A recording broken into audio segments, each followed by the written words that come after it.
ফেলেছে এবং আন্দোলনটাকে সম্পূর্ণ অন্যদিকে নিয়ে গেছে, যার পরের দিনই আমাদের আবু সাইদ মুগ্ধ সহ অনেকে আবু সাইদ ওয়াসিম সহ অনেকে মারা গেছে। কিন্তু জসিম ভাইয়ের বিষয়টাও সেমই, তার প্রতি সিম্পেথেটিক, কিন্তু এটার মানে আমরা মনে করি তন্বীর যে ছবিটা ছিল সেটা অনেক বেশি সুদূরপ্রসারী। আপনি যদি দেখেন জুলাই যোদ্ধাদের হিসাব করলে কিন্তু জাতীয়তাবাদী ছাত্র দলের প্যানেলে আরও অনেকেই আছে। আপনার 9 দফার ঘোষকও ইলেকশন করছে। আমরা যদি বলেন যে 9 দফার ঘোষকের জন্য আপনারা ছাড়ছেন না কেন, আপনি প্রশ্ন করতেই পারেন। তার মানে আপনার কাছে যুক্তি আছে, কিন্তু আমরা মনে করি যে তন্বীর বিশেষত্বটা, তন্বী আপুর বিশেষত্বটা অন্যরকম। ইয়েস।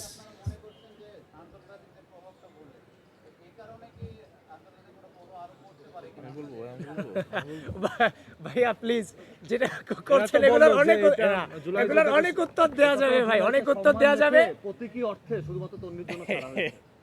সবার জন্য ছাড়লে তো এটা নির্বাচন হবে না। আমাদের 25 জনের মধ্যে 18 জন আমরা একটা দৃষ্টান্ত রেখেছি, আরেকটা প্যানেল আরেকটা দৃষ্টান্ত রাখবে, এটাই তো স্বাভাবিক। সুতরাং ওই জিনিসটাকে আমরা ফোকাস করেছি। ধন্যবাদ।